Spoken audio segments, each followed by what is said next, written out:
Did you receive the luggage from my parents and sister? From now on, we'll be supporting them. Over the phone, Robert declared this as if it was no big deal. As usual, it seems that Robert was prioritizing his own interests. It appears that I was merely seen as a convenient source of financial benefit. That's when I decided to cut ties with Robert and his family. Until now, I had swallowed my bitterness out of love for him. But this situation has changed my feelings.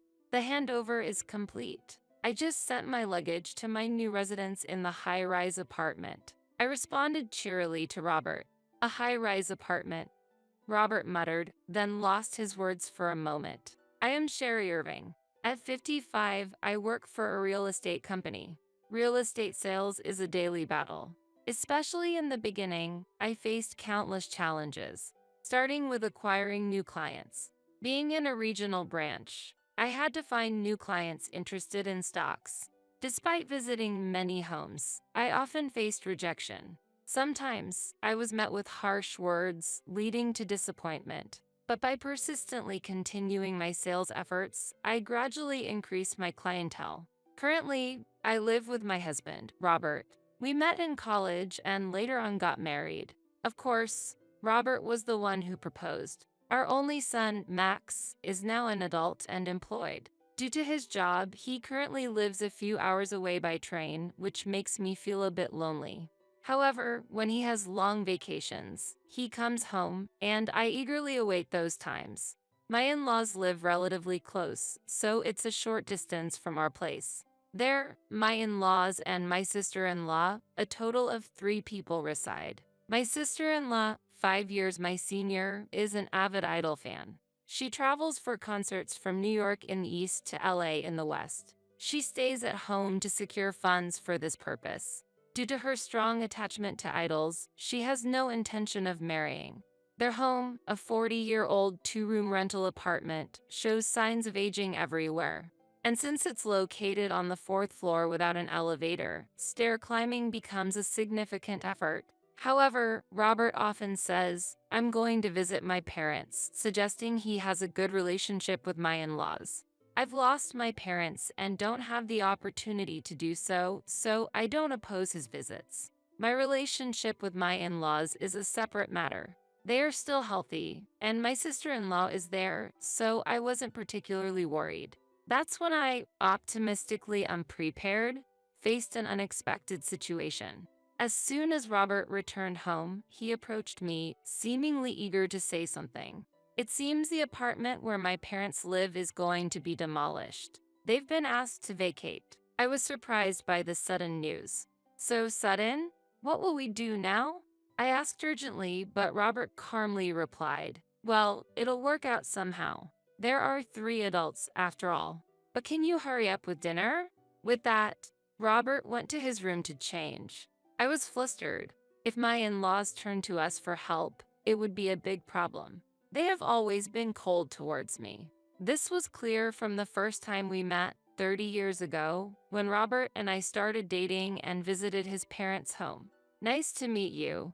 I look forward to getting to know you." I greeted them with a smile under the watchful eyes of my in-laws.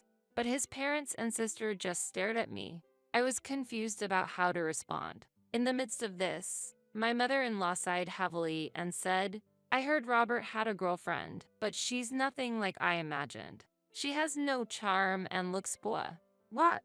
I couldn't hide my confusion at my mother-in-law's sudden remark. Unable to counter, my sister-in-law joined in. "She really looks plain and poor.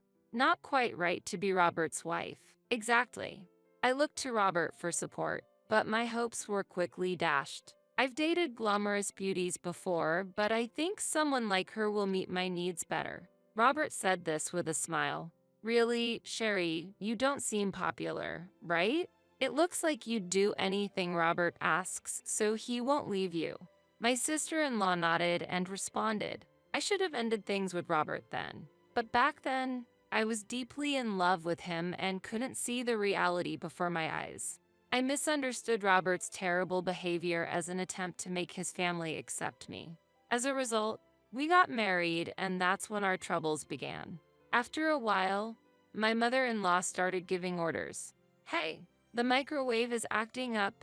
Go buy a new one," she would suddenly demand over the phone. Not knowing what to do, I rushed to an electronics store. I bought the microwave my mother-in-law specified and delivered it to their house. But there was no word of thanks. "The microwave has arrived, so your job here is done. Go back home." My mother-in-law dismissed me with those words. Naturally, I was not reimbursed for the microwave. Afterward, she continued to issue various commands. If I ignored her orders, she would surely report it to Robert. And in turn, Robert would raise his voice at me. "You're part of this family, right? Show some respect and don't spare on the expenses." This type of interaction repeated itself, and I reluctantly endured. My sister-in-law also had similar demands. "I'm going to my favorite's concert. Book a train for me," she would suddenly call. And the requested dates were always last minute. Naturally, it was often hard to find available seats on the train. When I reported the situation, my sister-in-law would immediately become furious. "How can you be so incompetent? Unbelievable. I'll have to go the day before the concert then, but find a hotel. Since it's your fault this time, you're paying." She would dump her dissatisfaction on me and hang up unilaterally. Eventually, I had to pay for my sister-in-law's travel and accommodation expenses from my salary. My father-in-law was entirely under the thumb of my mother and sister-in-law. "They're right. Your opinion is wrong. And by the way, we're out of liquor. Go buy some." This was his regular phrase. The unreasonable demands from my in-laws gradually wore me down. And the problem wasn't just with my in-laws. Robert himself was a significant issue. One Monday night, when I returned home, Robert was sitting on the sofa in the living room. The room was dim and no lights were on. Feeling something was off, I asked Robert, "What happened?" Without making eye contact, he replied, "I quit my job today. I got into an argument with my boss and submitted my resignation." "Really?" From what I heard, the resignation was accepted on the spot. Normally, at least a 1-month notice period was required for resignation. However, it seems that Robert's resignation was accepted immediately. Even after hearing this, my doubts didn't clear. "What are you planning to do now? How will we manage the living expenses? Do you have any prospects for a new job?" I bombarded him with questions. Then Robert answered indifferently, "I'll start looking for a job tomorrow. For the time being, can you support us financially?" I tried to counter his illogical statement, but Robert glared at me and snapped, "By marrying me, you were freed from your lonely single life. Can't you be useful at times like this?" Robert was sitting in front of the TV, looking displeased. When he gets like this, he never accepts anyone else's opinion. Sometimes he even lashes out at objects. There was a time he damaged the refrigerator. It's very inconvenient when things get broken. Reluctantly, I had no choice but to reply, "Okay." Since then, Robert has yet to find reemployment. He occasionally leaves the house, but it's unclear if he's actually job hunting. And since Robert stopped contributing financially, I've been forced to economize, including cutting back on food expenses. Despite this, Robert has a big appetite and claims to be a gourmet. When I serve affordable meals, he complains and consumes everything, including my portion. "Are you treating me like this because I have no income? Serve dishes with more meat. Don't you feel sorry for me having such a stingy wife?" Though I wanted to argue back, I couldn't speak up because I still had feelings for Robert. "I'm sorry," I apologized, while feeling utterly exhausted inside. On that day, the doorbell rang, and I stepped outside. Yes, 2 men, ready to bring in packages, stood before me. "This is the residence of Mr. Irving, right? We have some packages to deliver here." They informed me and started to bring the packages into the house. "Could you please wait a moment? Are you sure there's no mistake?" I hurriedly stopped them. With puzzled looks, they answered, "We got clear instructions from the homeowner, Mr. Robert Irving. It's difficult for us to proceed if you obstruct us." They began to bring in one box after another. I couldn't just stand by and watch this happen. I immediately called Robert. Fortunately, he answered the phone right away. Robert, movers are bringing in loads of boxes right now. What's all this stuff? Robert's response was unexpected. Did you receive the luggage from my parents and sister? From now on, we'll be supporting them. Over the phone, Robert declared this as if it was no big deal. What do you mean by that? They're being kicked out of their apartment. We have space here, so I suggested they move in with us. Plus, I'll get a share of Dad's pension, so it'll be like pocket money for me. As usual, it seems that Robert was prioritizing his own interests. The fact that he regarded the money received as mere pocket money was astonishing. Living with my in-laws will undoubtedly add further strain to our finances. Yet, there was no sign that Robert intended to contribute to this household. It appears that I was merely seen as a convenient source of financial benefit.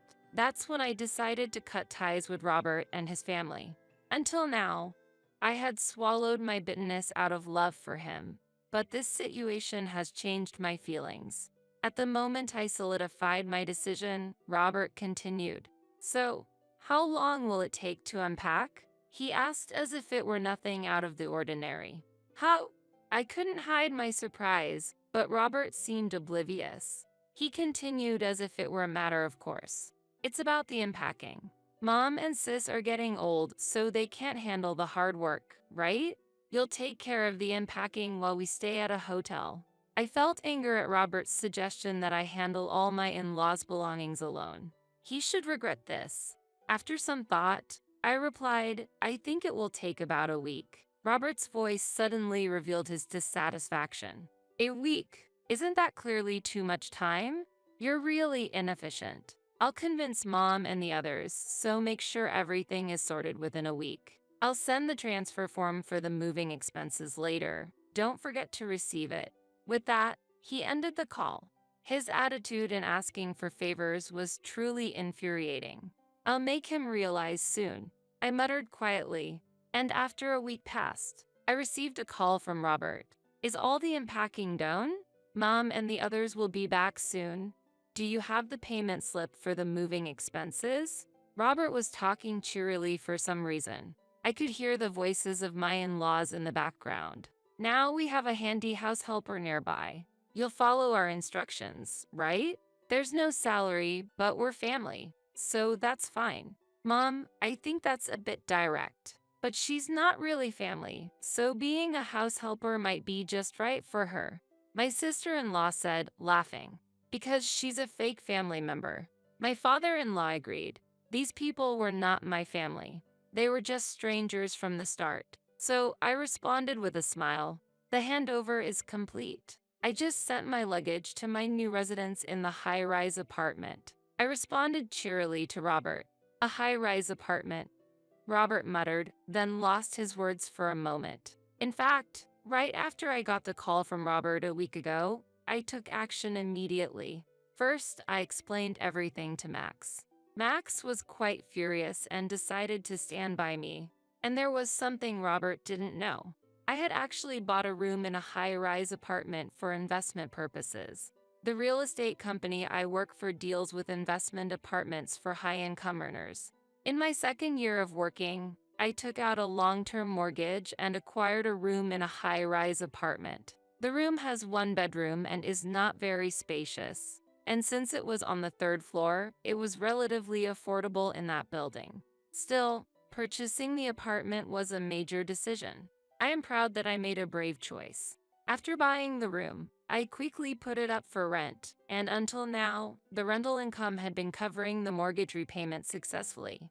However, the previous tenant had just moved out, and the income had stopped. So, I decided it was the perfect opportunity to move. After I calmly explained the situation, Robert asked a question. Why will you be the only one living in a high-rise apartment? That's unfair. What's going to happen to the place we used to live? Urgency laced Robert's voice. I knew why he was anxious. After all, the place we lived in together was a rental, and unemployed Robert had no means to pay the rent. Moreover, my in-laws were living on their pensions. Compared to a rental apartment, the rent for the house we used to live in was significantly higher. Plus, my sister-in-law spent all her earnings on chasing idols and probably had little savings. I pretended to know nothing and answered, if the whole family lives here, there shouldn't be any problem. The lease is in Robert's name, so there's no need for any changes, and there shouldn't be any issues, right? Well, you are currently jobless, but I'm sure you'll find something soon, so no worries. Despite my cheerful response, I could sense the disturbance on the other end of the phone. Wait, this house isn't our property? The rent seems to be quite a lot. How much is it per month? My mother-in-law was clearly anxious. I've spent it all on idols, so I can't pay any rent. And what do you mean Robert is jobless? How have you been managing the living expenses then?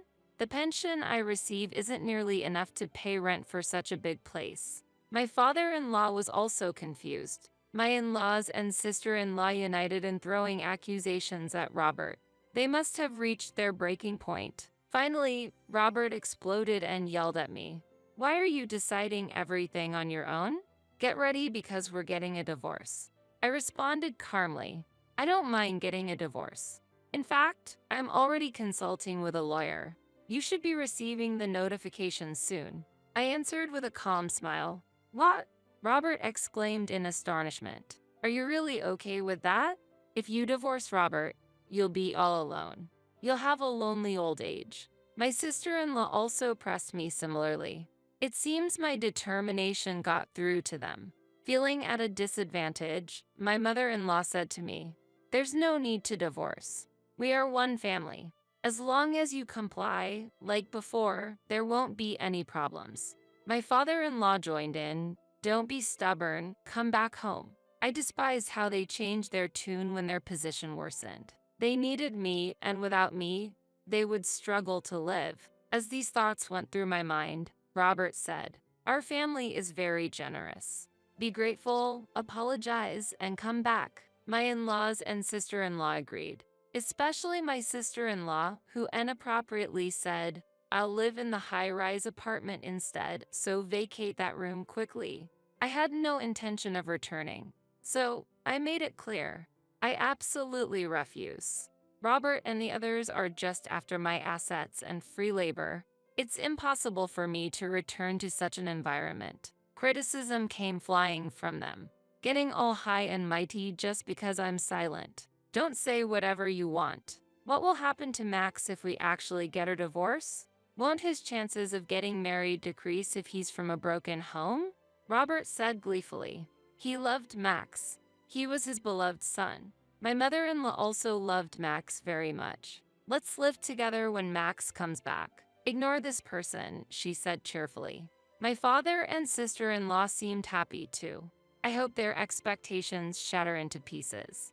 I've told Max everything, so he's on my side now. He looks down on you, Robert, and might not want to see you again. I spoke cheerfully. Robert, surprised, said, I thought Max loved me, in a disappointed tone. Since Robert used to say that Max was the apple of his eye, this situation must be particularly hard to accept. My mother-in-law muttered, Max, while seeming to tear up. My sister and father-in-law were silent, unable to say anything. At that moment, Robert suddenly remembered. By the way, did you make sure to pay for the moving expenses? My mother-in-law also recalled, yes, that's true. Why would they think that the oppressed party should pay for the moving expenses? Especially when divorce was being discussed. So I calmly replied, I haven't paid. It was supposed to be several $1,000s, right? How do you plan to come up with such a large amount? Robert's voice was trembling.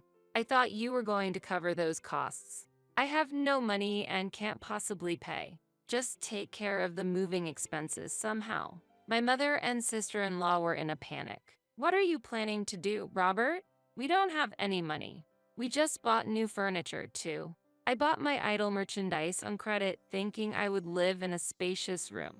I intended to have Sherry cover the costs. My sister-in-law exclaimed in a voice of despair.